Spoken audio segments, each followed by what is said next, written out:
여러분, 교회의 절기라고 있지요. 어떤 중요한 성경에 있어서의 역사를 기념하고 기억하고 예배하는 절기이죠. 여러분, 뭐가 떠오르시나요? 대림절. 네, 예수님이 오시기 전까지, 성탄절 전까지 우리 약 한 달 정도 되겠죠. 그리고 이제 사순절이 기억나실 겁니다. 예수님의 부활절 전까지 제 수요일로부터 시작을 해서 40일간의 절기 사순절이라고 하죠. 예수님의 탄생과 관련되어 있는 절기, 그리고 예수 그리스도의 돌아가심과 부활과 관련되어 있는 절기, 이 두 절기가 많은 분들에게 가장 잘 알려진 절기이겠습니다. 그런데 초대교회는 이 절기를 교회 전통, 교회 예배 형식으로 확립하기 전에 기쁨의 50일을 드렸습니다. 기쁨의 50일. 그러니까 초대교회에서 가장 오래된, 초대교회로부터 시작되는 가장 오래된 절기는 이 기쁨의 50일인데, 이 기쁨의 50일은 어떤 기준으로 하냐면요, 예수께서 부활하신 날로부터 이제 성령께서 강림하시기까지의 50일, 우리 구약에서는 오순절이라고 부르는데, 이 절기를 기쁨의 50일 절기 이렇게 불렀습니다. 그러니까 교회 절기 중에서는 가장 오래된 역사를 가지고 있는데요, 이 기간 동안에는 무릎을 꿇지 않습니다. 다른 때는 무릎을 꿇고 기도를 하지만 이때는 무릎을 꿇고 기도하잖아요. 금식을 하지 않습니다. 기쁨을 강조해요. 그 이유가 무엇일지는 쉽게 추측할 수 있죠.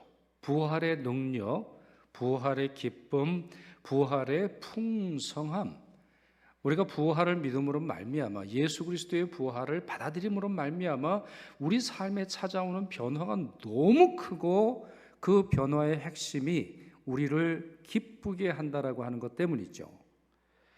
그래서 토마스 탈리라라고 하는 예배학자는 이런 말을 했습니다. 초대교회는 이미 1세기에 부활잔치를 50일간 계속하고 있었다, 이렇게 설명을 합니다. 그렇습니다. 우리는 이제 예수 그리스도의 부활을 믿는 성도로서 성령께서 강림하시기 전까지 매일매일 부활의 기쁨을 느끼고, 부활의 기쁨을 전하고, 부활의 기쁨 안에서 살아가야 하겠습니다. 이 절기 기간 동안 여러분에게 그런 은혜가 있기를 간절히 축원합니다.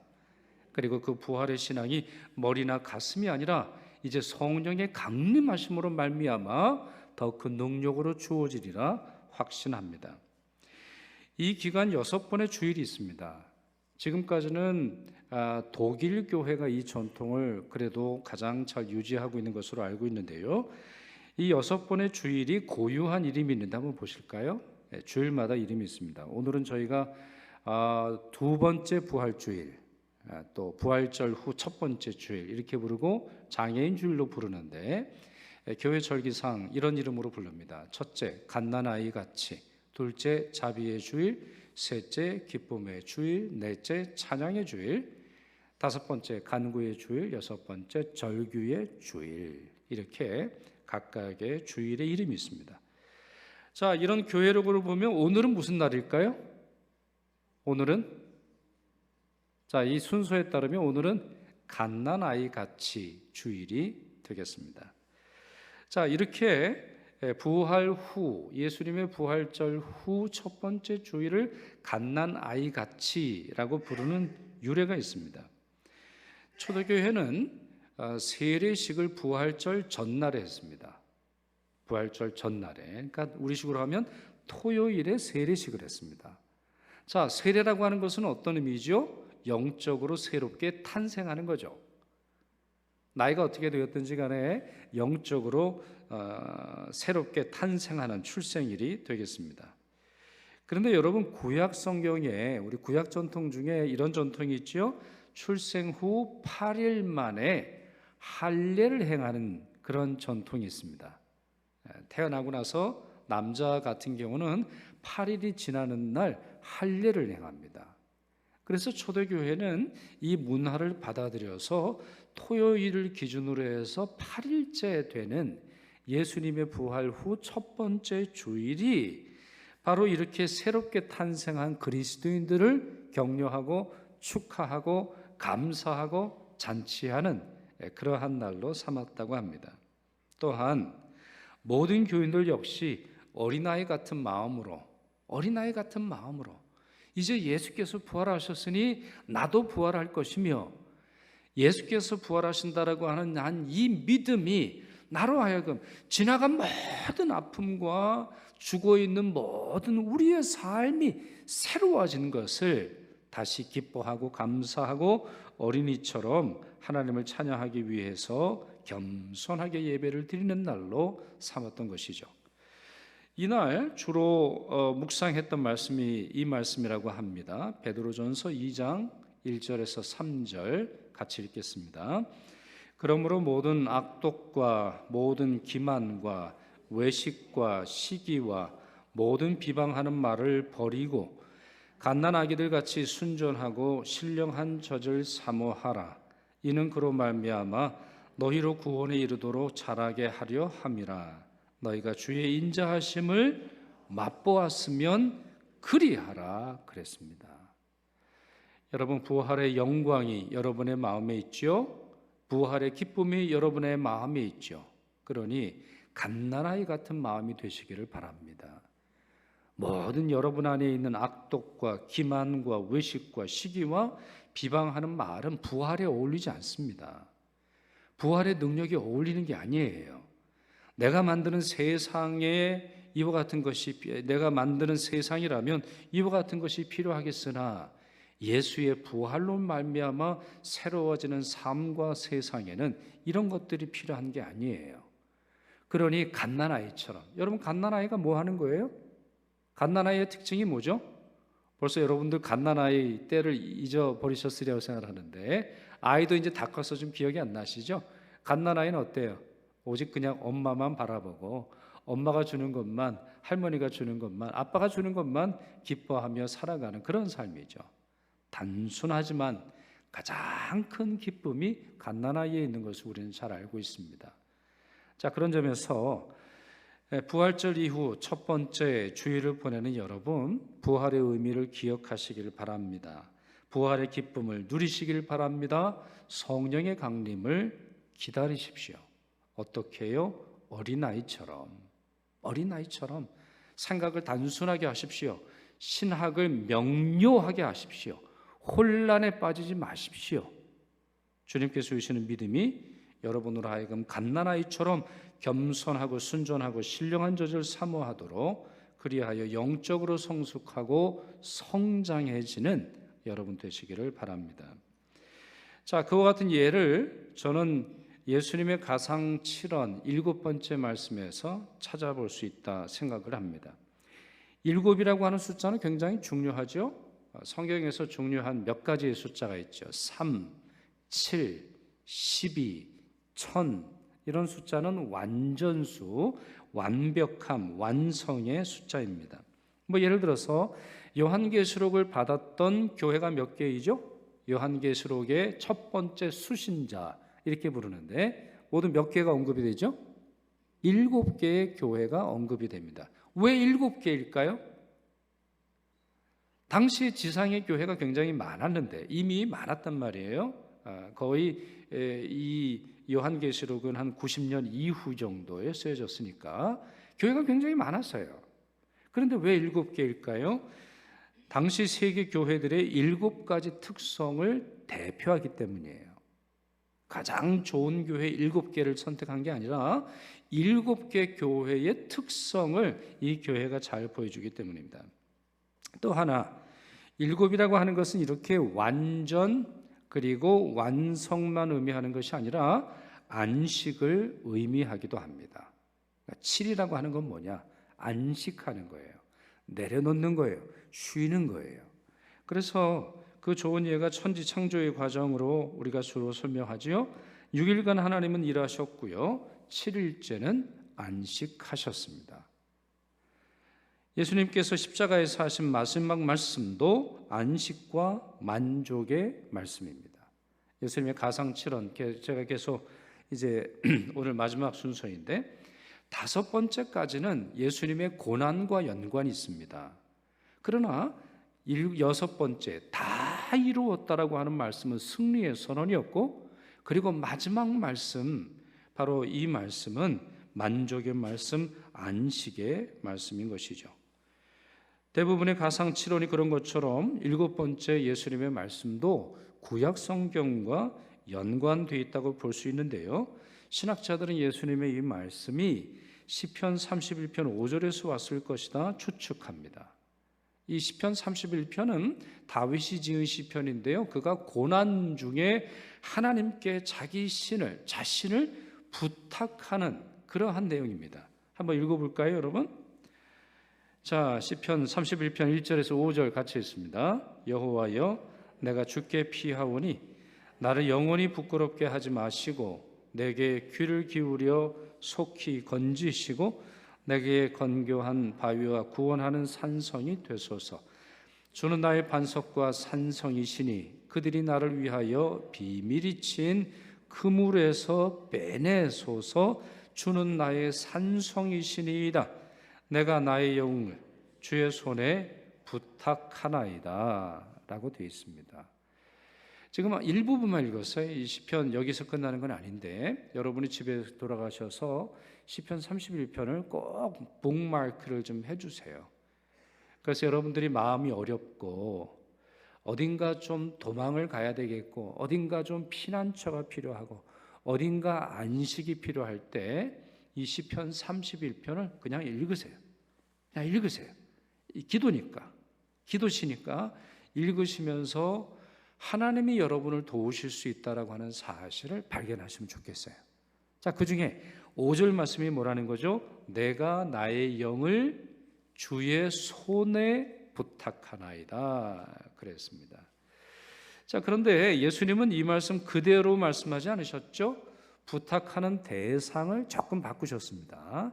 같은 분이지만, 자, 누가복음 23장 46절, 아버지 내 영혼을 아버지 손에 부탁하나이다, 이렇게 그 기도를 바꾸셨습니다. 이 말은 유대 가정에서 매일 드리는 기도 중에 하나라고 합니다. 유대인 가정의 모든 아이들이 이 기도를 드린다고 하는데, 유대인 가정에서는 아이가 잠들려고 침대에 누우면 아버지가 아이에게 율법서를 읽어줍니다. 짧은 한 절 아니면 두 절, 짧은 내용이겠죠. 애가 이제 자야 되니까. 그래서 그 율법서를 읽어준 다음에 기도를 한지요. 그러면 이제 아이가 잠자기 전에 아빠 빠바이 하기 전에, 아빠 잘가 하기 전에 뭐라고 말하냐면, 아빠 내 영혼을 아빠 손에 부탁해, 이 말을 한다는 거예요. 그러니까 충분히 우리 이해가 가죠. 예를 들어서 아이가 악몽을 꿀 수도 있겠고, 아니면은 이스라엘도 전쟁이 참 많았습니다. 우리 한국만 전쟁이 많은 게 아니에요. 끊임없는 전쟁, 끊임없는 갈등, 계속되는 가뭄, 계속되는 질병, 계속되는 전염병이 있어서 끝없는 갈등과 끝없는 고민과 끝없는 고생 속에 살았단 말이에요. 또한 양식이 부족했을 때니까 그날 밤 밥을 먹었을지 안 먹었을지도 모르는 그런 상황들이 계속됐죠. 그럴 때 아이들이 아빠에게 부탁한다는 거예요. 아빠에게. 하루의 마지막 시간입니다.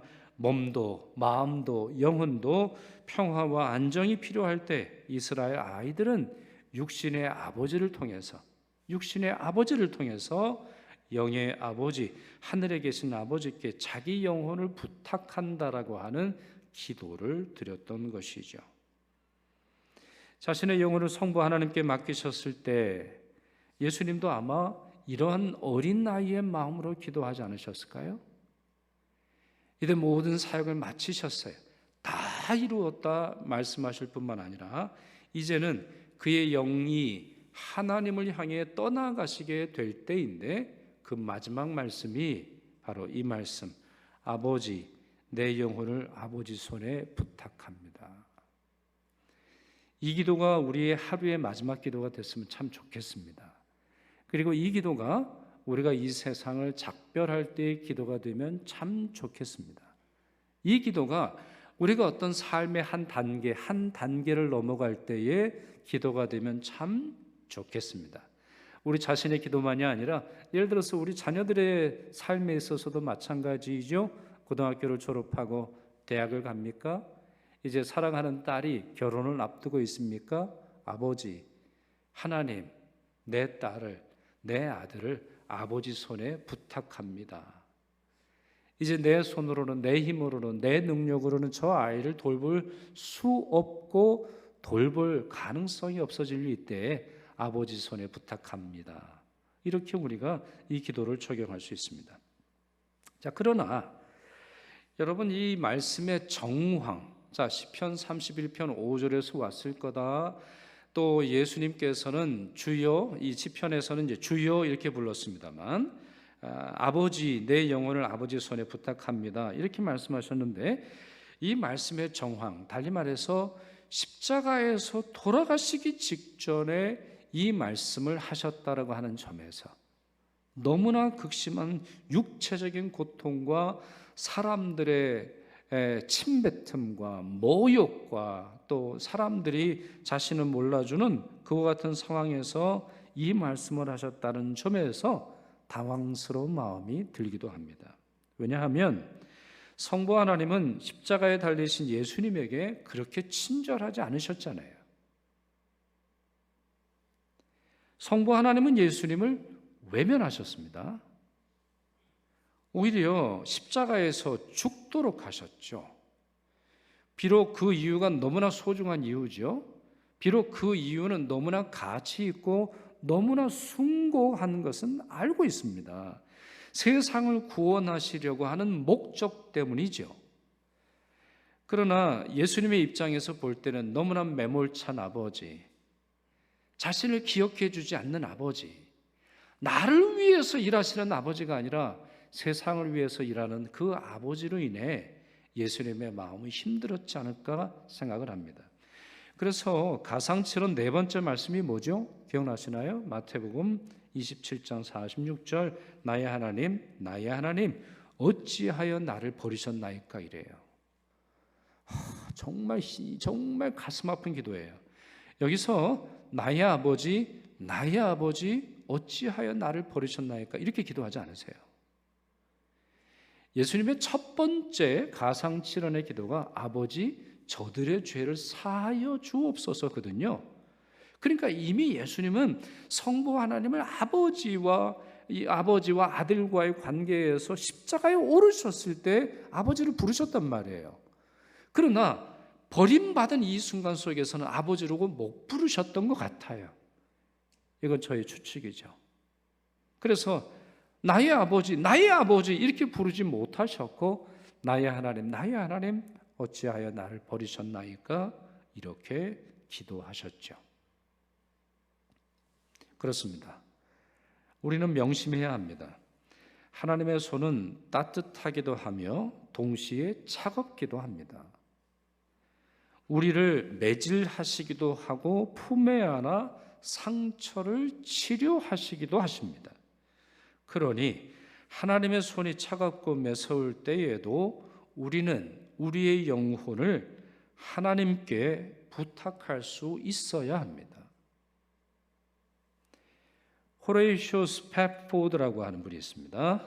믿음이 좋은 변호사였고요. 아주 유명한 전도자 D.L. 무디의 든든한 후원자이기도 했습니다. 그런데 이분이 큰 고난을 겹겹이 당하게 됩니다. 1870년이죠. 1870년 딸 하나를 잃어버립니다. 그리고 1871년 그 다음 해에 시카고 대화재로 인해서 투자했던 부동산을 잃어버리게 됩니다. 이 일이 너무나 충격적이었기 때문에 모든 가족들이 이제 영국 또 프랑스 파리에 가가지고 좀 휴식을 하기로 하고는 가족들을 영국으로 먼저 떠나보냅니다. 그리고는 이제 이 아빠가 이 스패포드가 그 다음에 이제 가기로 했단 말이죠. 그런데 타고 가던 배가 다른 배와 충돌함으로 말미암아 침몰하고 말아요. 이 사고로 인해서 4명의 딸들이 사망을 하고 의식을 잃은 아내만 구사일생으로 나중에 건져지게 됩니다. 급기야 스패포드는 급하게 아내를 만나기 위해서 영국으로 향하게 되는데요. 때마침 비극적인 사고 장소를 통과하게 됩니다. 그 자리에 있을 때 스패포드는 너무나 괴로웠다 그래요. 그럴 수밖에 없죠. 자신은 그래도 신실하게 하나님을 섬기려고 노력했던 사람이에요. D.L. 무디를 정성을 다해서 후원했어요. 그 일을 통해서 전도받은 사람이 너무나 많고 그 일을 통해서 하나님의 사랑과 은혜를 체험하고 간증하는 사람들도 너무나 많았어요. 그러나 몇 해간 이루어지는 자기 자신의 삶의 비극적인 상황으로 인해서 그는 너무나 괴로웠어요. 하나님께 하소연을 합니다. 그리고 하나님에 대한 원망으로 울부짖게 돼요. 여러분, 참 바다라는 게 그래요. 저희 어머니도 그 남쪽에 우리 거제도 출신이신데 참 바다라는 게 그렇습니다. 참 잔잔할 때는 그렇게 예쁘더니 그게 거센 파도가 쳐가지고 삼킬 때 보면 가족을 잃게 하고 재산을 잃게 하고 수많은 것들을 잃게 하는 게 이 바다란 말이죠. 그 바다 한복판에서 자기 자녀가 죽은 바로 그 지점에서 이 스패포드는 울부짖습니다. 자, 그날 밤 울부짖으며 그 지점을 통과했는데요. 그 다음 날입니다. 배 안에 환하게 햇살이 비춰지는 아침을 맞고 하나님께서 은혜를 주셨는데 이 스패포드는 열왕기하 4장 26절 말씀을 묵상하게 된 후 그 말씀으로 평안을 얻습니다. 그리고는 그 자리에서 그가 찬송시를 하나를 짓는데 그 찬송시가 413장입니다. 1절 가사가 이렇죠. 내 평생에 가는 길 순탄하여 늘 잔잔한 강 같든지 큰 풍파로 무섭고 어렵든지 나의 영혼은 늘 편하다. 내 영혼 평안해 평안해. 이러한 찬양 가사를 적습니다. 그렇습니다. 잔잔한 강에서만 신앙이 좋은 사람은 반쪽짜리 신앙인입니다. 하나님을 믿고 하나님을 의지하되 부드러운 하나님의 손만 의지하는 성도는 반쪽짜리 하나님의 자녀입니다. 때로는 버림받은 것처럼 느껴진다 해도, 때로는 큰 풍파로 무섭고 어렵다 해도, 때로는 세상 모든 것이 불타 없어질 것처럼 보인다 해도, 만일 우리가 하나님께 우리와 우리의 문제와 우리의 삶을 부탁할 수 있다면, 만일 그 어려운 순간에서도 우리가 우리의 몸과 마음과 영혼을 하나님께 부탁한다면 세상에 줄 수 없는 평강이 선물처럼 임하게 되는 것입니다. 그 가장 큰 이유는 너무나 단순합니다. 이 단순한 진리를 우리가 믿지 못하고 있어서 그렇습니다만 하나님이 우리의 아버지이시기 때문입니다. 하나님이 우리의 아버지시기 때문이에요. 예수님은 기도를 가르치시면서 하나님을 아버지로 부르라고 하셨어요. 우리의 기도를 들으시는 분이 아버지라고 하는 사실을 분명하게 기억하고 그분의 능력과 그분의 성품을 믿고 기도하라는 것이죠. 예수님 자신도 그렇게 기도하셨습니다. 예수님 자신도 예수님의 기도 문장을 읽어보면 성부 하나님에 대한 간절한 사모하는 마음과 애정이 담겨 있는 걸 볼 수 있어요. 오늘 아침에도 제가 요한복음 17장을 처음부터 끝까지 읽으면서 예수님의 대제사장적 기도를 다시 살펴봤습니다만 이 기도에서 예수님은 하나님을 무려 40회에 걸쳐서 아버지로 부르고 있어요. 여러분, 이거는 우리의 습관하고 다릅니다. 우리 습관 드신 분이 있죠. 기도할 때 하면서 문장 중간에 아버지 아버지 이렇게 부르는 것과는 다르게 그 아버지 한 단어 속에서 그 단어를 말씀하실 때마다 예수 그리스도는 자신의 전 존재가 성부와 하나님과 함께 연결되어 있음을 느끼고 계셨음을 알 수 있죠. 하나님을 아버지로 부르시는 것은 예수님 설교의 요지이기도 했습니다. 직접적으로 그렇게 말씀하신 경우도 많이 있습니다만 설교 중에 언급하신 횟수를 보면 그 중요함을 우리가 느낄 수 있습니다. 처음으로 하신 예수님의 설교들을 모아놓은 것이 산상수훈인데요. 그것에서 아버지라는 단어가 17번 사용이 됩니다. 요한복음 14장에서 16장까지, 그러니까 예수님께서 체포되시기 전에 제자들과 하시는 말씀이 있는데 그것을 The Paschal Discourse라고 부릅니다. 무슨 말이냐면 성만찬 담화, 마지막 담화 이렇게 부르는데요. 그 가운데서 예수님께서는 아버지라는 단어를 무려 45회 사용하십니다. 로마 군인에게 체포되시던 때 베드로에게 예수께서 이렇게 말씀하셨어요. 요한복음 8장 11절, 칼을 칼집에 꽂으라. 아버지께서 주신 잔을 내가 마시지 아니하겠느냐. 가상칠언 첫 말씀에서 아버지 저들을 사하여 주옵소서, 그리고 돌아가시기 바로 직전에도 예수님은 아버지를 찾으셨습니다. 그렇게 하심으로 예수 그리스도는 두 가지를 보여주셨습니다. 자신이 성부 하나님을 신뢰하신다라는 것이고, 그렇게 하심으로 말미암아 예수께서 하나님의 아들이심을 세상에 보여주셨습니다. 사랑하는 여러분, 질문 드릴까요? 여러분 하나님의 아들입니까? 우리 남자들에게 질문 드리는 거죠. 한번 대답해 보세요. 여러분은 하나님의 아들입니까? 우리 여자분들에게 질문 드립니다. 여러분은 하나님의 딸입니까? 그러면 그 사실을 무엇으로 증명하실래요? 여러분이 하나님의 아들이고 하나님의 딸이라는 사실을 무엇으로 설명할 수 있습니까? 예수님의 이 모습을 기억하십시오. 십자가에서 성부 하나님을 아버지라고 부를 때 여러분이 누구인가가 드러납니다. 예수님은 그렇게 하심으로 하나님을 아버지로 신뢰하셨고 자신이 하나님의 아들이심을 드러내셨습니다. 사실 이 사실은 매우 중요합니다. 우리가 복음서를 읽고 복음서를 연구하고 공부를 할 때 복음서의 핵심이 여기 있다는 것을 우리는 인정하지 않을 수 없어요. 여러분, 최초의 복음서가 마가복음인데요. 마가복음의 첫 절이 뭡니까? 그러니까 마태, 마가, 누가, 요한 중에 가장 먼저 쓰여진 글이 뭐예요? 문장이 뭐예요? 마가복음 1장 1절 갇혀 있습니다. 하나님의 아들 예수 그리스도의 복음의 시작이라고 그랬어요. 자, 이 한 문장이 모든 복음서의 길잡이입니다. 자, 무슨 말이죠? 이 복음서가 쓰여진 목적은 바로 예수 그리스도가 하나님의 아들이라는 사실을 설명하려 합니다. 이거라는 거예요. 이 책은 정치를 위해서가 아니고 문화를 위해서가 아니고 사회 개혁을 위해서가 아니라 바로 이분이 십자가에 달려 돌아가시고 3일 만에 부활하신 이분이 하나님의 아들이라고 하는 사실을 여러분에게 설명하고 증명하고 증거하려 합니다. 그 말이에요. 예수님이 십자가에 달려 돌아가신 후 로마 백부장 뭐라고 말하죠? 자, 예수님이 십자가 가장 가까이 있던 사람인데 그 사람이 감탄을 하면서 이 말을 해요. 마가복음 15장 39절 같이 있습니다.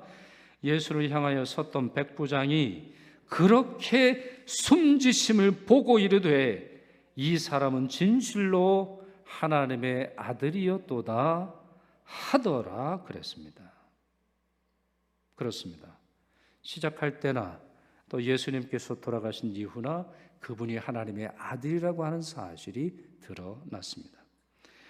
이런 말씀, 복음서의 증언과 백부장의 증언과 예수님 자신의 말씀을 통해서 우리는 무엇을 깨달을 수 있습니까? 참 성도는 어떻게 살고 어떻게 죽느냐는 가르침 아니겠습니까? 참 성도는 고난과 죽음 앞에서 하나님을 아버지로 고백하며 자기 영혼을 부탁하며 안심한다는 것 아니겠습니까? 참 성도는 그렇게 살고 죽음으로 예수 그리스도를 세상에 증언한다는 것 아니겠습니까? 사랑하는 여러분, 하나님 아버지 손의 권능을 믿으시기를 바랍니다. 그 안에 여러분의 안전함이 있습니다. 요한복음 10장 29절 그들을 주신 내 아버지는 만물보다 크심에 아무도 아버지의 손에서 빼앗을 수 없느니라. 예수께서 말씀하셨고 그렇게 자신의 영혼을 성부 하나님 손에 맡기셨습니다. 하나님의 손이 방주를 지켰을 때 어떤 것도 노아와 그 가족을 해칠 수 없었습니다. 저는 믿습니다. 그리고 여러분도 믿으시리라고 생각을 합니다. 그 누구도 그리고 그 무엇도 우리의 전능자, 우리의 구원자 예수 그리스도를 통해 자신의 사랑을 확증하신 아버지 하나님의 손으로부터 우리의 영혼이나 우리의 가정이나 우리 교회를 결코 손대거나 하나님의 손으로부터 빼앗지 못할 것입니다. 이 믿음으로 살고 이 믿음으로 매일 주님 만나는 여러분 되시기를 축원합니다. 기도하겠습니다. 길이요 진리요 생명이신 주님, 주님으로 인하여 하나님이 우리에게 베푸시는 자비로운 구원의 길이 열렸고 또한 주님으로 인하여 죄인인 우리가 하나님께 나아갈 길이 열렸습니다. 이 놀라운 사랑과 이 놀라운 모범을 기억하고 감사하며 경배하오니 홀로 영광 받으시옵소서. 주님처럼 저희도 저희 영혼을 하나님 아버지 손에 맡기오니 용서하시고 보호하시며 평안케 하여 주옵소서. 장애인 주일로 드리는 이 날에 간절히 간구하옵기는 우리 교회에 장애를 가진 교우들과 그 가족들을 위로하옵시며 범사에 하늘과 땅에 복을 받게 하여 주옵소서. 사람들의 편견과 차별을 넘어설 용기와 능력 주옵시고 하나님의 손에 모든 것 맡겨드리오니 초들의 앞날을 인도하여 주옵소서. 또한 사랑부를 크게 사용하사 주님의 위로와 치유와 구원의 능력을 나타내시옵소서. 십자가와 부활의 구주 예수 그리스도의 이름으로 기도드리옵나이다. 아멘.